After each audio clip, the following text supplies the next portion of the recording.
हमारे असाब रहमतुल्लाह ताला अलैह जिंद शरीफ वाले आप फरमाते थे नफ्स की मिसाल घोड़े की है और इंसान की मिसाल उस हाजी की है जो हज घोड़े पे सवारी पे करता है। तो जो हाजी है उसके लिए जरूरी है घोड़े को खिलाए भी घोड़े को चलाए भी।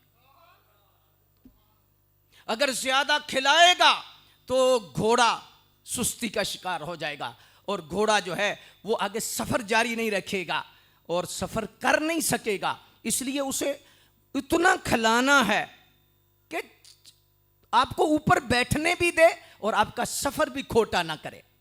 इंसान खाए पिए सब कुछ करे लेकिन इतना एहतियात करे कि खिलाकर रब के सामने खड़ा भी हो सके।